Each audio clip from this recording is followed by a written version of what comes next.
All right. Hello, everyone, and welcome to another STL Zoom webinar. My name is Allison, and I am an educator at the St. Louis Zoo. And thank you for joining me today from your home to my home. Now, before we get started with the day's topic at hand, animal engineers, biomimicry, I have a few things to go over before we really start. So first things first, if you have not found the chat function already, it's located either at the top or the bottom of your screen. Go ahead and open that up. While you're in there, let me know where you are zooming in from and how many people are watching with you today. Next to the chat function, there is also Q&A. So if you have any questions about the topic that we're learning about today, biomimicry, go ahead and enter your questions in that box. That makes sure that myself and my moderator helping me behind the scenes can see those questions. Sometimes there's a lot going on in the chat, and if you put a question in there, there's a good chance I might miss it. And I want to make sure that that I can answer your question to the best of my ability at the end of the webinar. All right, so let's go ahead and get started. Biomimicry, right? First, I want to know, what do you think of when you hear the word biomimicry? Does anything come to mind? Maybe you can pull up some background knowledge from a school class. Go ahead and share that with me in the chat box.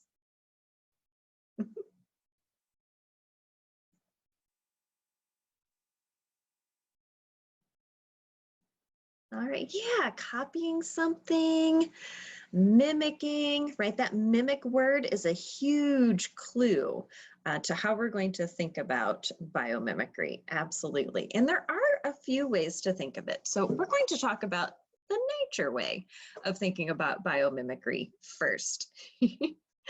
So when nature mimics for survival, right? We can think of things like camouflage, or maybe a behavior, an animal acting like something else. Or maybe providing a space for young to grow and survive. So I have two examples that I'm going to show you that I think are pretty interesting. And they're a little bit different, but they're a little bit the same. So first I have this example, and I will take it out of this box so that you can see it.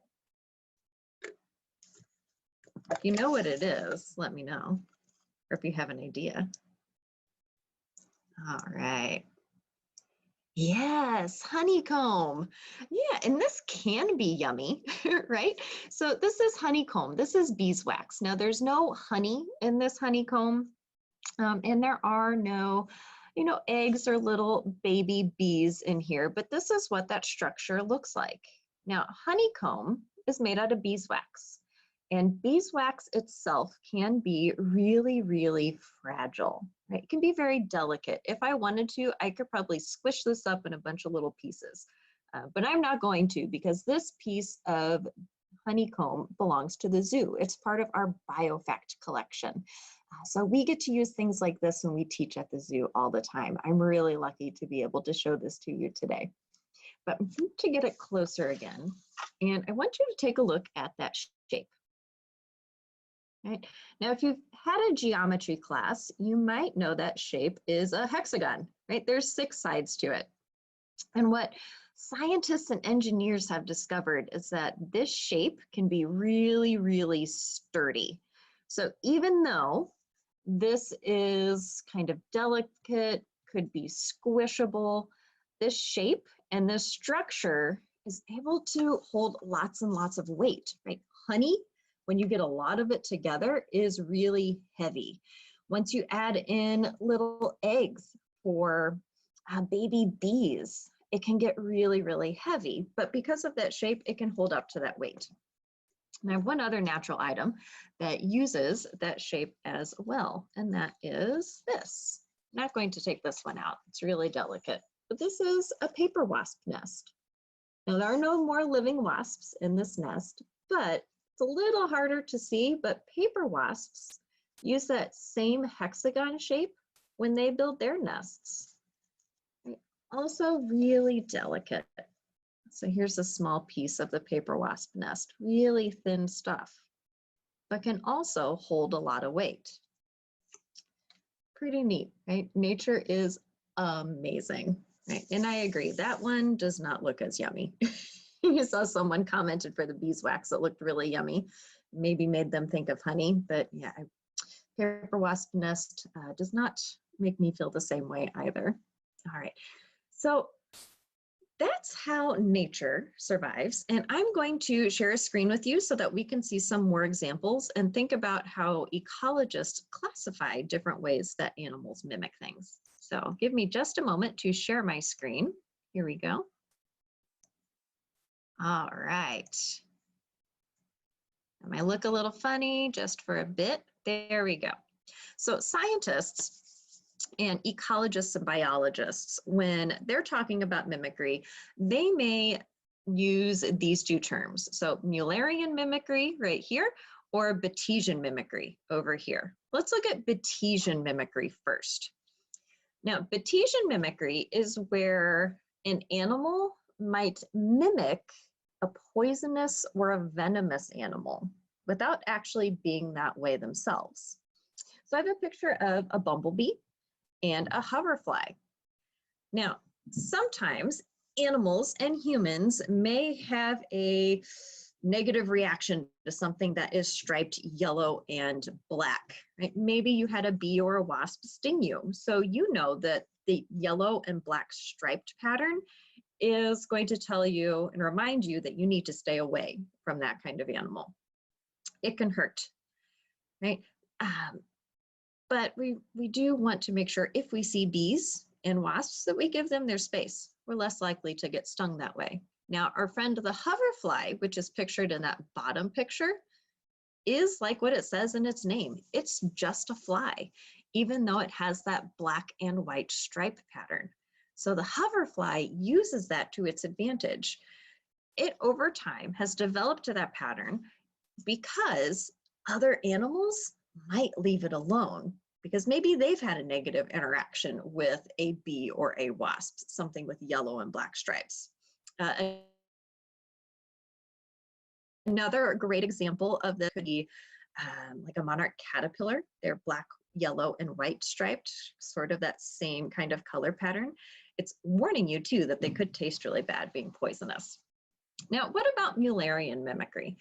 This is where a poisonous or venomous animal develops a similar kind of pattern or warning system, but it could be with different kinds of animals or a same kind of animal, but in a different part of the world. So I have pictured a fire salamander and a green and black poison dart frog. Right? Two different kinds of amphibians, a salamander and a frog, but they've both developed a similar kind of warning pattern to let potential predators know that they taste bad, or maybe their poison on their skin could actually be strong enough to hurt them. So those are our two kinds of mimicry in nature. But now we're going to take a moment and shift our thinking a little bit to biomimicry in terms of engineering. And I'm going to stop showing my screen, and we're going to look at an example from our honeycomb. Okay, so this is my example of something that humans have developed based on that honeycomb design. And I'm sorry, there's a little bit of a glare. I'm trying to make sure that you can see that. Okay, so bees and wasps use that structure to make their nests because it can hold a lot of weight. Humans, because we discovered it can, have been able to replicate that in things like materials that are used for building planes and helicopters, right? Things that fly us around in the air. Now, it's really beneficial for those things to be lightweight, but they also need to be strong. So by incorporating this design right here, just that simple hexagon shape, and sandwiching it in, you can also see the same thing in cardboard if you peel it apart. makes that airplane or that helicopter or whatever we're building a whole lot stronger without making it really, really heavy. So this is how we are going to start to think of biomimicry from here on out. So let's go back to my presentation because I have some more pictures and thoughts to share. All right. Here we go. Okay, so then let's assign a definition to this. What is biomimicry? Now, according to the Biomimicry Institute, it is an approach to innovation that seeks sustainable solutions to human challenges by emulating nature's time-tested patterns and strategies. So that just means we're looking to nature and trying to figure out how it does things and how we can do those things too. So biomimicry isn't taking things from nature. It's kind of the opposite goal of what biomimicry is. And it's not just making something look like nature. So it's not putting animal print on something. It's not making something just look like something from nature. We're replicating the process. And what can help us start to think of what those processes might be is looking at the unifying patterns that the Biomimicry Institute has developed. And they recognize that after about 15 years of research that this list is ever changing, just like nature. Nature always changes and fluctuates and adapts. So this list can change, and that's okay because we want it to change. So let's go through these just really quickly. And if you have any questions, I saw a question pop up in the chat. Go ahead and put those in the Q&A for me. All right, so number one, nature uses only the energy it needs and relies on freely available. So nature runs on sunlight. We may remember from some science classes talking about food webs or food chains that the first step is the sun, right? And then the sun gives its energy to the producers, the plants, and so on and so forth. So nature runs on just the energy it needs and something that it can get for free. Nature also cycles all materials. I remember in school, one of the first cycles I learned was the water cycle. And beyond the water cycle, there are so many more. There are all kinds of nutrient cycles. So like carbon cycles, phosphorus cycles, nitrogen cycles, anything that nature produces, it recycles. Nature is resilient to disturbances, right? So if something bumpy kind of happens, nature can bounce back. Now it may take a long time, but eventually it will redevelop itself. Nature tends to optimize rather than maximize. So nature is going to work smarter, right? And make sure it's not producing too much because that could use too much energy. Nature provides mutual benefits, right? Nature shares. A great example of this in nature is coral and algae. Coral is a little animal, makes up a huge reef system, and algae lives within the coral. And the coral and the algae, this animal and this plant, are able to share nutrients with each other so that they can live a lot easier and a lot better in the ocean. Nature runs on information. Nature's always learning, right? You need information if you're going to know how to adapt. Nature uses chemistry and materials that are safe for living beings. A lot of chemistry in nature is based on water, so something that's really, really safe. Nature builds using abundant resources, incorporating rare resources only sparingly. Right? Pretty smart. If there's a lot of it, go ahead and use it. And nature is locally attuned and responsive. This is all about survival. So adapting to a habitat, for instance, like termites in South Africa, it's really, really hot there.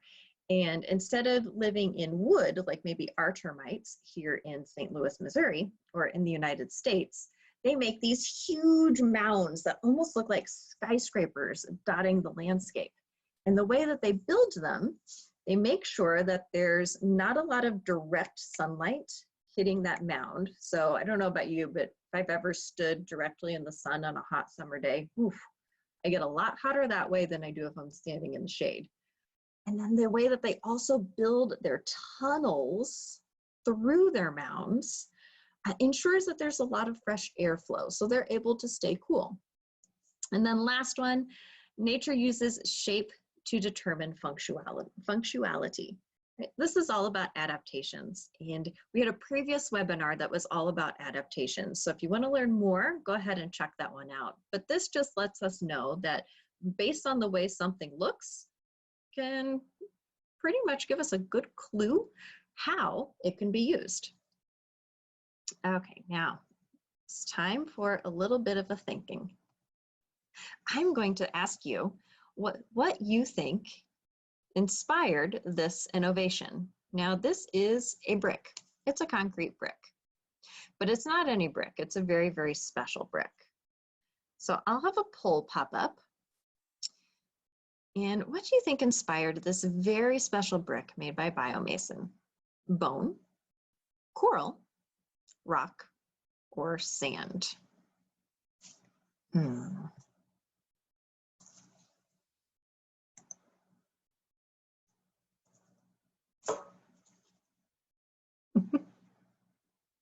Need just another moment or two to think, and then we'll end our poll and see what our results are. Okay, ooh, we are tied with coral and sand. Yeah.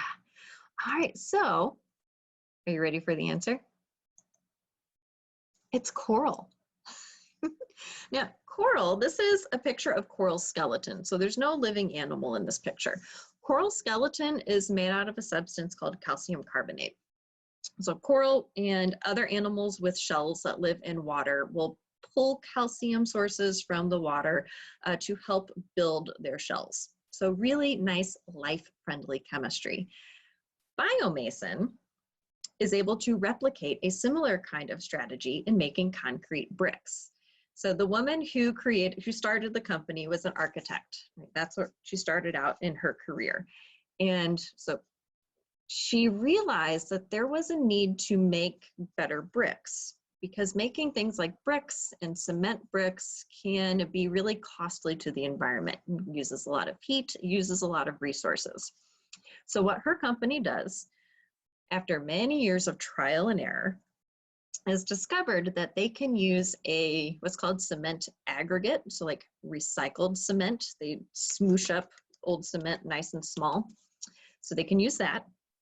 They can use bacteria food, bacteria, water, a calcium source, and a power source, and at room temperature, so they don't need to heat it or cool it, can grow a brick within about 3 days. And these bricks are just as strong as a traditional cement brick, but it's using that life-friendly chemistry. It's recycling resources. It's replicating those strategies that they learned about with how coral and other shelled animals make their shell. Pretty neat stuff. All right, let's take a look at the next one. All right, this is a fan blade. And that's really all I'm going to tell you about it. It's a fan blade. So I have another poll for you to have you think about, what do you think inspired this very unique looking fan blade?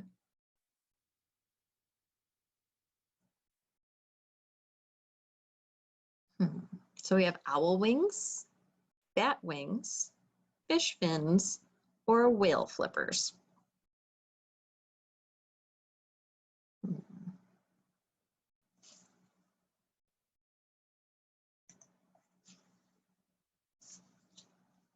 All right, whale flippers seems to be the most popular answer, followed by owl wings.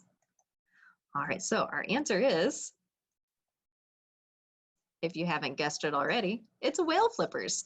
So that is an example of a Whalepower fan. What the gentleman who developed this discovered, a marine biologist was studying humpback whales and recognized that humpback whales, despite their size, can move very easily through the water. And one of the things that helps them do that is the shape of their flipper, those bumps. We might call them tubercles on the edges of the flippers, and it's on the leading edge. So if you think about swimming through the water, your arm's going to go this way. If you're doing a freestyle swim, this is your leading edge right here. And what all of those little bumps and ridges do is it helps that move more efficiently through the water. Now in physics, water and air are kind of treated the same. They're both considered fluids. So air moves a lot of the same ways as water, and things move through air pretty similarly through water. And so by developing this fan, they can move more air than a traditional fan, and it uses less energy than a traditional fan. And one thing that's also really neat about it is that they're quieter than traditional fans. So I saw a lot of you also guessed owl wings or owl feathers based on that fan. And yeah, owl feathers kind of do the same thing. They have more of a ripply edge to them rather than a straight edge like a lot of feathers. And that helps the owl fly silently, but that also helps the fan move silently.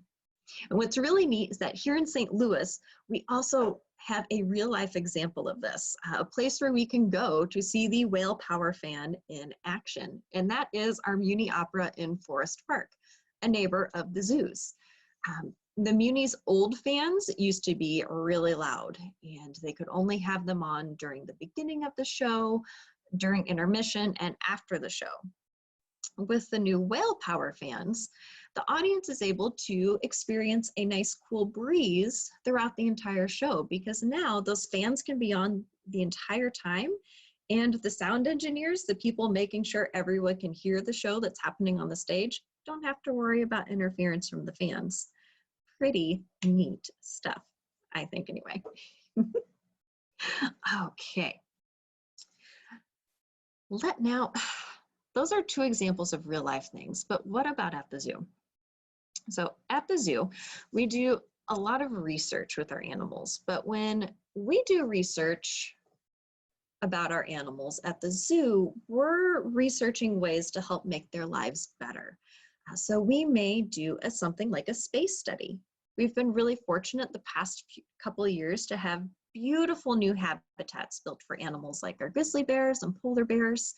And we want to make sure that they're using their habitat to their full capabilities. So we'll keep track of where they're going and how they're using their space.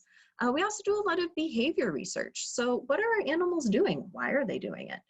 And that can help us take the best possible care of these animals that we can, as well as give us ideas of how we can help these species in the wild, because a lot of the species we have at the zoo are endangered. And if you'd like to learn more about our endangered species, go ahead and check out our Wild Care Institutes on our website. Some really fascinating stuff. But just us visiting the zoo, we can also study our animals, and that can help us think of new and different ways to help us innovate. So let's take a look at two examples of animals that live at our zoo, and discover what we can learn from them that can maybe help us live in more sustainable ways. So our first example is, I would say, probably a visitor's favorite animal to visit at the zoo. I know it is one of mine when I get to go out for a walk, and that's the black-tailed prairie dogs. They're so cute, and they're really interesting and a lot of fun to watch. Now, black-tailed prairie dogs live in colonies, right? So you have lots of relatives living together. And in the wild, they have these huge burrows and tunneling systems. It can literally be as big as cities, right? Really, really massive, but they're all underground. And sometimes when you're underground, it may be hard to get fresh air to move through these systems. So prairie dogs, right, have different levels to their mounds when they build them. Now, sometimes the mounds are hires to serve as lookout points, because where prairie dogs live in North America, there aren't very many trees. It's pretty flat. So they like to be a little bit elevated so they can look out for predators like coyotes, black-footed ferrets, hawks, anything that might like to make them a snack. But because their mounds are different heights, it also helps that fresh air move through. And what we call that, the physics principle, there we go, that can help us explain that is called Bernoulli's principle. And if you don't remember that after today's webinar, that's okay. Now, Bernoulli's principle, how I understand it as more of a biologist than a physicist, has to do with the speed of wind and low pressure and high pressure. So in the drawing to the left of our most adorable picture of our prairie dog, it seeks to kind of illustrate that a little bit. So the air moving over the top of the higher mound, it's moving faster over that high point than it is at the low point. And when air moves fast, there's a lower pressure associated with it. When air moves slow, there is a higher pressure associated with it. And things like to move from low to high, high to low. So because the pressure over the top of that lower burrow is higher, and the wind and the pressure over the higher burrow is lower, air is going to get pushed through that tunnel system. So there's always a nice circulation of fresh oxygen, which is a pretty good thing. And I have something to show you that might help you think about that a little bit easier. So I'm going to stop sharing my screen. And we are going to do a little bit of an experiment. So I've got to push my laptop back here, move some things around, move this down so you can see this piece of paper. So what I've made here is a paper tent.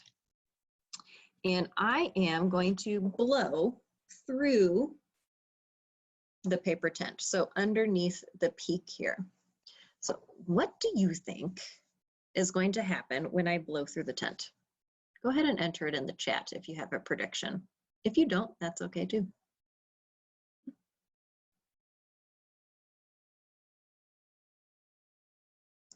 Okay, the sides will billow. That's a good prediction. Blow your laptop over, I might. It might lift up, it might fall over. All right. Ooh, I like these. So now we have the question, we have a prediction, we're going to test it. So here we go. 1, 2, 3. See that? I'll do it again.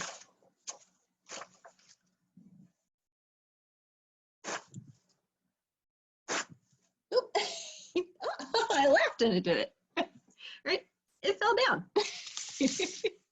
So sometimes even despite testing it, you can still have a little bit of error in your experiment. So it's always good. So yeah, it kind of goes flat as a pancake. So what was happening when I was blowing through the center of the tent, right? The airspeed was faster through the middle, the pressure was lower, and on top of it, the airspeed was slower and the pressure was higher. So it flattened our tent. Kind of a cool experiment. All right, we've got one more zoo animal example, and then I'm going to get to your questions really quick. Okay, go back to share my screen. So our last zoo animal example is the golden silk spider. Now, these spiders have really, really strong silk. They're known for having a very, very strong web and one of the strongest webs in nature. But besides that, they also have a sticky glue that they put on their silk too. And this glue can survive all different kinds of weather. So if it can be hot, it can be cold, it could be humid, it could be dry, it could be rainy, it could be dry. Pretty important things for glue, and the glue just remains as sticky as it ever was. So as innovators, we can study the chemical structure of that glue and see if we can find a way using life-friendly chemistry to replicate that for glues that can be used for all different kinds of purposes. Right? Pretty cool stuff. Okay, so I'm going to stop my share and get to your questions. I have time for maybe 1 or 2, and then we'll be done with today's webinar. Okay, all right, what is your favorite example of biomimicry? Ooh, my favorite example of biomimicry, I think is probably bioMASON, that concrete brick that can be grown just using bacteria food and water and some calcium. It blows my mind that they can grow a brick. That's my favorite example. All right, and we'll do one more question. All right. Ooh, what a good question. If I cut slits into my house fan, will it work better? You know, I wouldn't suggest it. Just by cutting slits, I don't think it'll work better. For sure, you don't want to go around cutting your blades on your house fan.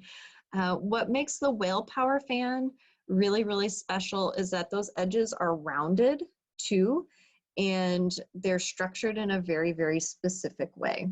So definitely do not go cutting slits in the blades of your house fan. All right, those are some really, really good questions.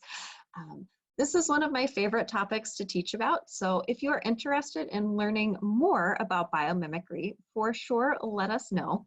And I've got one more thing for you all to do for me today, and that's to take an enjoyment poll at the very end. We really enjoy doing these webinars for you all, and we like to know how much you're enjoying them too. So with that, I would like to thank you all for taking time out of your day to join me, learning a little bit more about this topic, and I hope you stay happy and healthy, and we hope to see you at the zoo soon. Bye.